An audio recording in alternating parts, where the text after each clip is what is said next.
Capítulo 8. Não temos imagens. Grazi, por que você não abre uma loja em Santos? Foi a pergunta que o Alexandre me fez quando começou a perceber a minha inquietude. Ao longo da minha vida, sempre trabalhei e ganhei meu dinheiro, e por mais que o sucesso dele com a banda estivesse intimamente ligado à minha felicidade, aquele braço já navegava sozinho e eu sentia falta de realizar algo meu. Queria dar vazão à minha criatividade e pôr em prática tudo que eu tinha aprendido no meu curso na FAAP.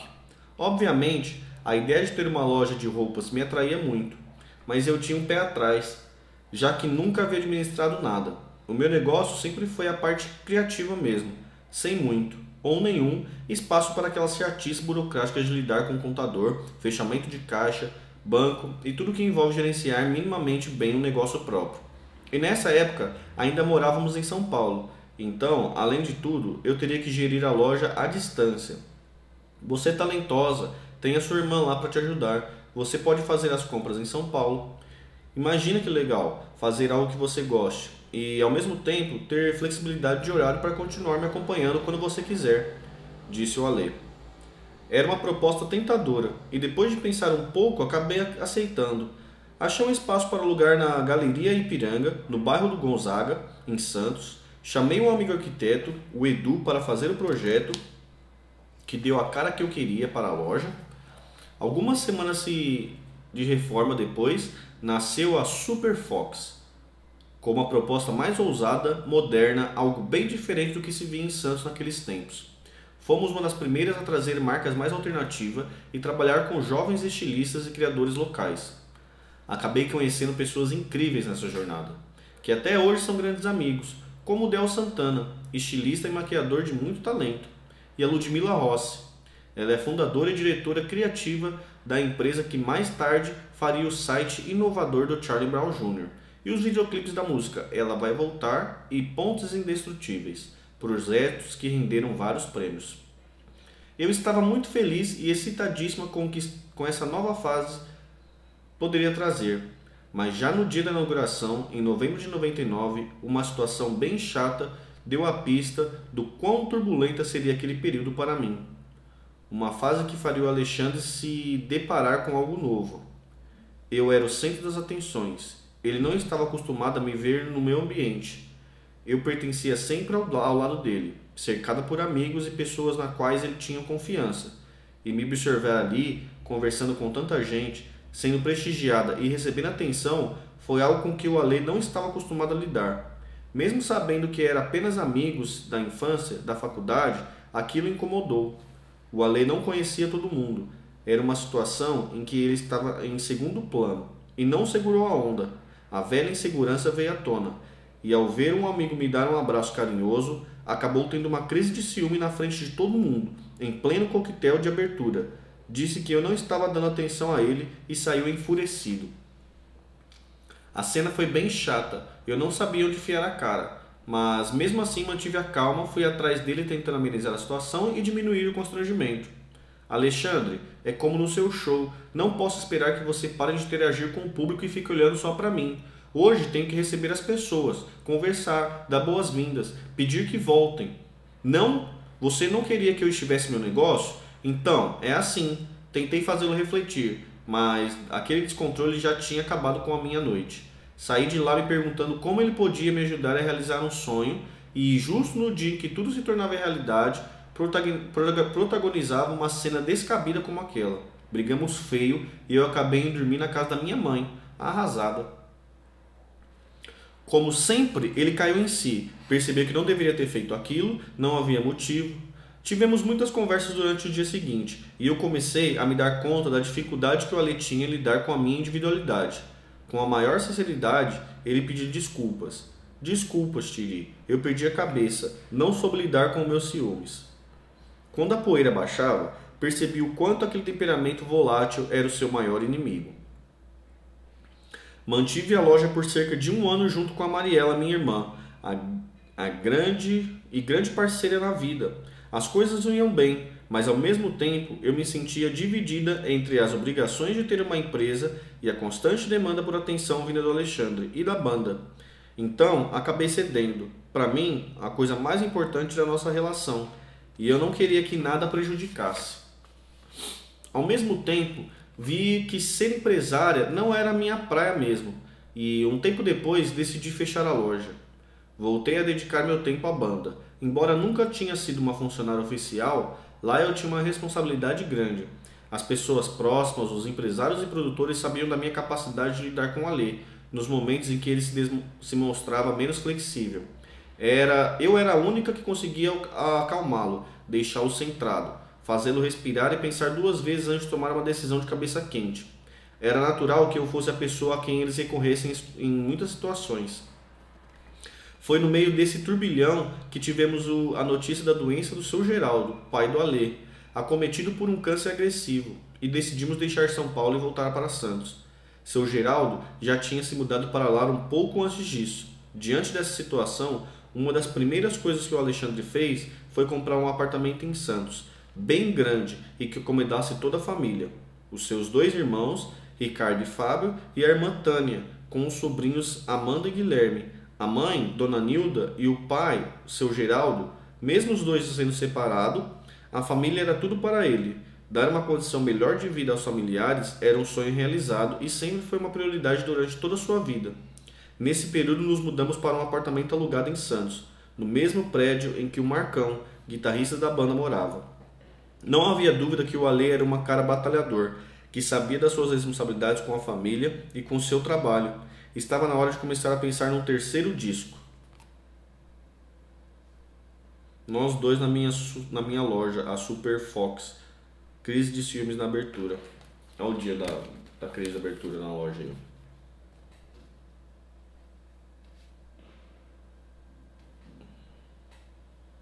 Dá pra ver direitinho, né?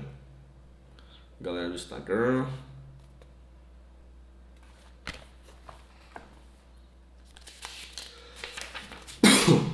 Apesar da preocupação com a doença do pai, a banda já madura queria ter liberdade de experimentar novas sonoridades, novos timbres, e sabia que um estúdio sempre tem algumas limitações.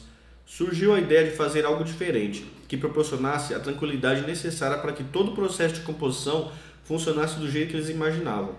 Alugaram uma casa no Jardim Acapulco, um condomínio tranquilo próximo à praia de Pernambuco, do Guarujá. Ali eles tiveram tempo para compor novas músicas, pensar nos arranjos e refinar algumas canções que já estavam quase prontas. De repente veio a notícia. O pai dele tinha sido hospitalizado e estava em estado grave.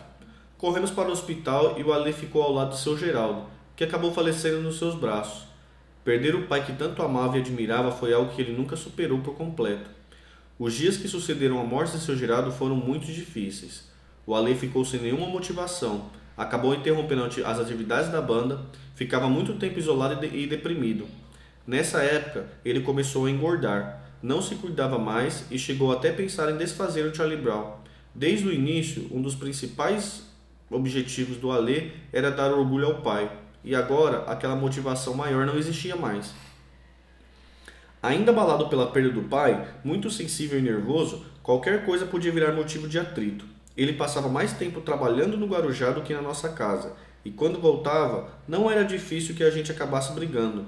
Eu ficava aflita, torcendo para que tudo se retornasse ao normal. Eu sabia que a vida é feita de altos e baixos, e perdoava suas palavras duras nas nossas discussões por imaginar o tamanho da tristeza que ele estava carregando. Finalmente, em abril de 2000, a banda lançou o seu terceiro álbum, Nadando com os Tubarões. Esse trabalho exigia um grande esforço e foco do Alexandre, que estava muito abalado com a doença do pai. A banda continuava com uma pegada firme, tão característica do Charlie Brown Jr. O disco já começava bem, com o Rubão, o dono do mundo, e trazia as participações especiais do rapper Sabotage e da cantora Negrali, que cantou a faixa Não é Sério, um clássico que começava com os versos. Eu vejo na TV o que eles falam sobre o jovem, não é sério, o jovem no Brasil não quer levar a sério.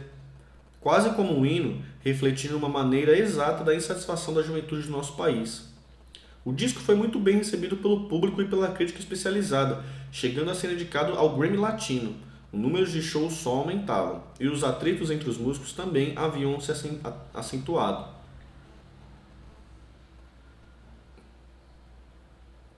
Bem no meio dessa turnê, depois do desentendimento com o Alexandre, o guitarrista Thiago Castanho saiu da banda.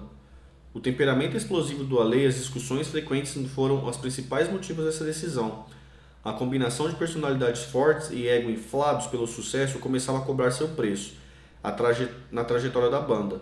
Para o Ale era difícil enxergar isso, e ele não conseguia entender a saída do Thiago. Pô, Gra, o cara acabou de se casar, a gente tá ganhando dinheiro com a banda, por que ele tá fazendo isso? O cara não aguenta uma pressão?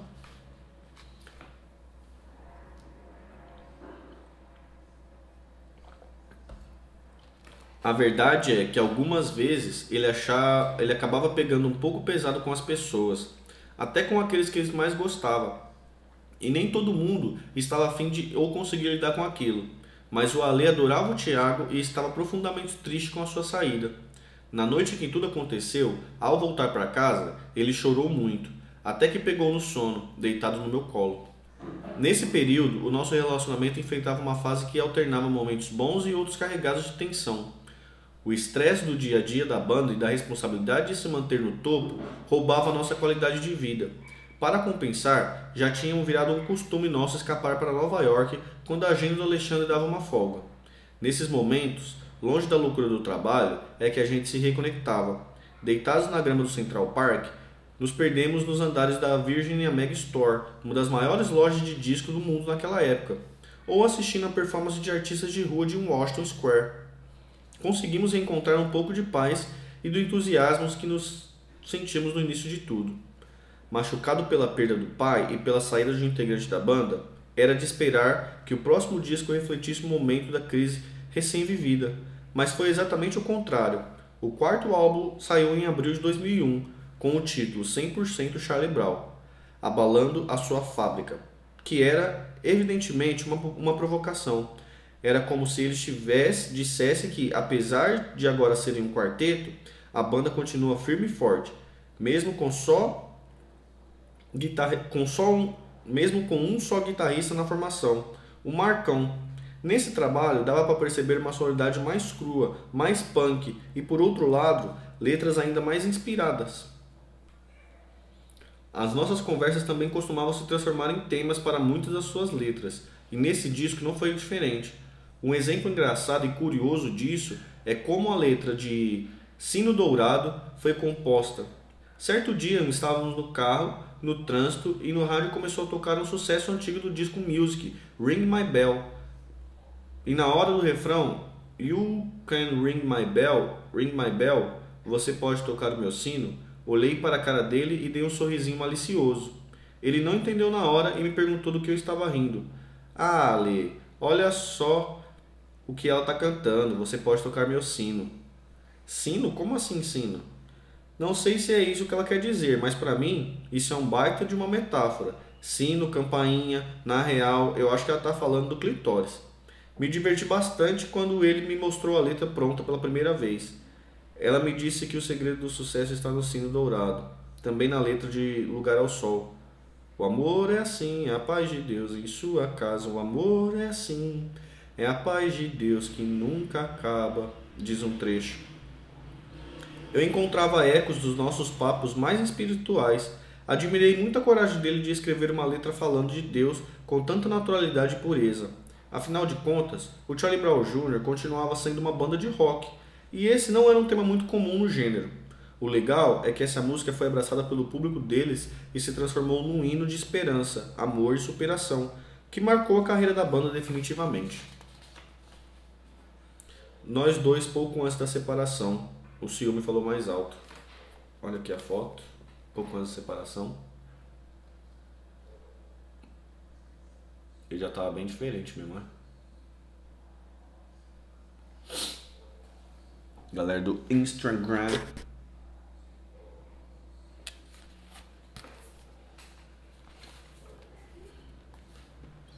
Ao mesmo tempo em que amava ajudar a banda, eu continuava sentindo a necessidade de algo que me completasse, que fosse só meu. Como eu estava longe do mercado havia um tempo e me sentia desatualizada, resolvi que o melhor seria voltar a estudar. eu havia largado o curso de publicidade. Pensei bastante e decidi prestar vestibular para a Faculdade de Moda do Senac, em São Paulo. Eu estava feliz com a decisão e empolgada para dividir a notícia com Alexandre.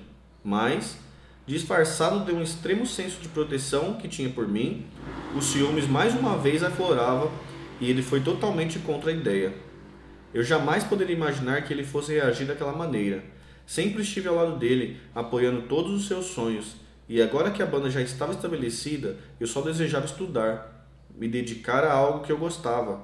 Mas ele estava irredutível, e quando viu que eu realmente estava decidida, me colocou contra a parede de uma maneira inesperada. Escolha, Graziele, a faculdade ou nós dois. Eu não conseguia acreditar que isso estivesse acontecendo de verdade, àquela altura da nossa vida juntos. Pô, Ale, você não fala que todo mundo tem o direito a um lugar ao sol? Você não diz para todo mundo que ninguém deve desistir de seus sonhos? Por que me impedir de seguir o meu? Nesse momento, ele ficou sem resposta, abaixou a cabeça e saiu andando. Ele sabia que nada daquilo fazia sentido, ficou sem graça, mas não voltou atrás. Simplesmente não conseguia aceitar a situação. Era muito difícil lidar com aquela forma possessiva que ele tinha de me amar. Às vezes, extrapolava o limite do bom senso. Ele se justificava dizendo que tinha medo de que eu me deslumbrasse, de que eu conhecesse alguém mais legal que ele e abandonasse. E eu tentava argumentar dizendo que aquele pensamento era absurdo, que ele era o homem da minha vida, mas que a vida também era feita de outras realizações, e dava o exemplo da história dele próprio. Mas não adiantou. Apesar de abalada, eu mantive minha decisão, mesmo sabendo que ele torcia contra e que não seria fácil passar, pois já estava longe dos estudos havia muito tempo. Eu me empenhei ao máximo no vestibular, acabei sendo aprovada. Eu já estava com quase 30 anos. Lidar com tantos ciúmes e falta de apoio era desgastante, e diante da minha escolha, a separação acabou se concretizando. Vivíamos uma união estável já havia alguns anos, e para que fosse legalmente desfeita, seguimos todos os procedimentos necessários, com a ajuda dos nossos advogados e registros em cartório. Foi uma situação muito triste e estressante. Ainda era difícil acreditar que aquele cara para quem eu tinha me dedicado tanto não conseguia me retribuir o apoio. O dia marcado para oficializarmos o fim da união estável no cartório foi tenso. Tudo o que eu queria era assinar logo aqueles papéis e ir embora. Eu tremia de tanto medo e nervosismo por saber que aquela assinatura poderia selar algo definitivo. Eu nunca tinha sequer pensado na possibilidade de perder o meu amor, e não entendia como uma pessoa inteligente como ele pudesse deixar a situação chegar a esse ponto. Nunca deixei motivo para desconfiança. Não havia razão para aquela insegurança toda. Ele era o chorão, o cara. No cartório, levei como testemunha minha melhor amiga, a Soraya, e a do Alê foi o champignon. Diante de todos aqueles olhares, com a mão trêmula e quase sem conseguir respirar, assinei a papelada sabendo que ali, apesar da tristeza, estava fazendo algo por mim. As coisas tinham mudado e agora eu devia procurar um novo lugar para morar. Precisava achar algo que coubesse no meu orçamento e acabei encontrando um apartamento legal em Santos, no bairro do Boqueirão. O mesmo da minha casa na infância. Era antigo, espaçoso, mas precisava de alguns retoques. Sem vaga de garagem, mas isso não era um problema, já que naquela época eu só tinha minha moto. Garimpei alguns móveis em bazares beneficentes, deixei tudo bem bonitinho e me mudei para lá. Pouco tempo depois, em fevereiro de 2002, começaram as aulas. Todos os dias eu ia para São Paulo e voltava de lá numa van de estudantes. Aquele curso me deixava realizada, eu me dediquei muito e era uma ótima aluna. Apesar dos contornos traumáticos que a nossa separação assumiu, o Ale e eu não conseguimos ficar muito tempo afastados. Ele me ligava todos os dias dizendo que sentia saudade e que era difícil viver sem mim. Não demorou muito, nem um mês, para voltarmos a ficar juntos, mas cada um no seu canto.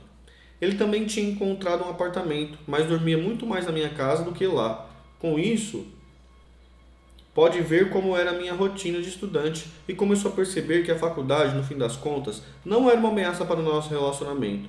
Ao contrário, eu ficava feliz fazendo aquilo de que gostava, e essa felicidade se refletia na nossa relação. Ele percebeu a minha dedicação, viu os trabalhos que fazia,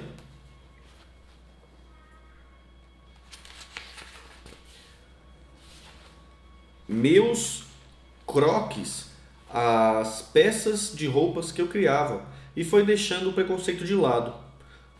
Logo no primeiro ano do curso, participei do bazar dos alunos no fim de semana. As roupas que produzíamos eram vendidas para o público. Imaginei que isso pudesse acontecer, mas o Ale acabou aparecendo por lá para me prestigiar. Isso foi muito importante e significativo para mim.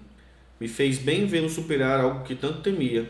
Em pouco tempo, ele acabou reconhecendo o quanto tinha sido machista e imaturo diante de uma coisa tão natural como o desejo de uma realização pessoal que existe em qualquer ser humano.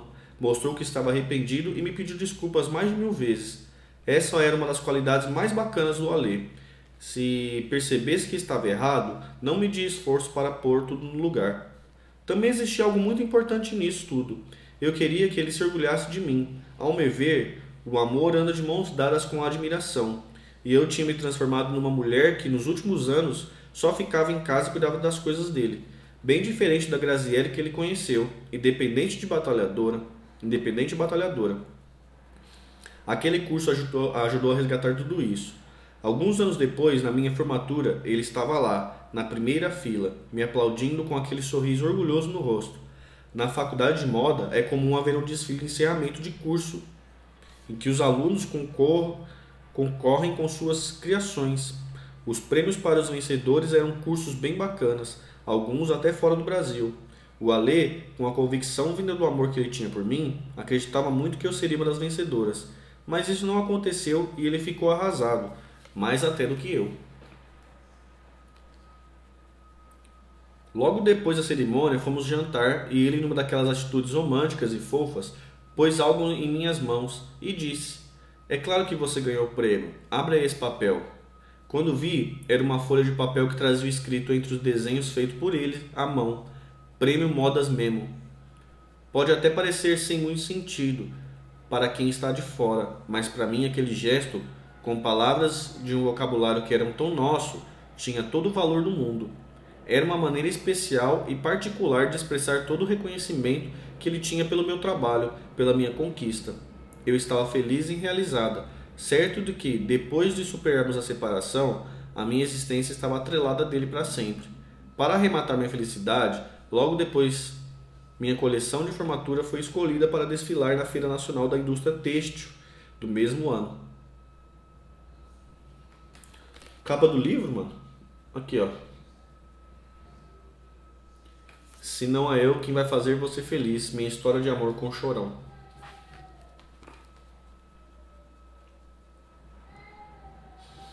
Os solavancos da vida acontecem sem a gente prever. E nessa época meu pai perdeu o emprego e a situação financeira da minha família se complicou. Eles moravam num apartamento alugado e essa despesa seria um problema dentro da nossa nova realidade. A aposentadoria da minha mãe e o salário da minha irmã não eram suficientes para arcar com todas as despesas da casa. O meu irmão, que já trabalhava havia algum tempo como hold do Edgar Escandura, da banda do Ira, morava sozinho e tinha seu orçamento comprometido com as próprias necessidades. Diante desta conjuntura, conversei com a Lê e resolvi trazer meus pais e irmãs para morar comigo no meu apartamento. Ele me deu todo o apoio. Jamais se oporia a ajudar a família em dificuldade, ainda mais a minha por quem ele tinha tanto carinho. Com a mudança da minha família para o meu apartamento, voltamos a conversar sobre em que pé estava a nossa relação. Afinal, estávamos separados no papel, mas vivíamos novamente como um casal. Então, para minha total surpresa, ele disparou: Grazi, eu não consigo viver a minha vida sem ter você por perto de mim. Quer casar comigo? Aquele pedido era de verdade, um casamento tradicional, com papel passado, igreja, festa, vestido de noiva e bolo. É claro que eu aceitei. Em julho de 2003, mês do meu aniversário, marcamos um almoço em casa com toda a família presente. Ele aproveitou a oportunidade, pediu licença para falar à mesa e fez o pedido ao meu pai.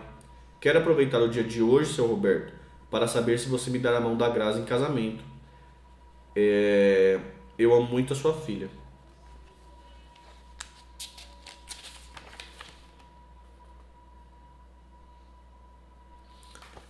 O prêmio Modas Memos, reconhecido pela minha conquista. Aqui o bilhetinho que ele fez para ir ao restaurante, ó.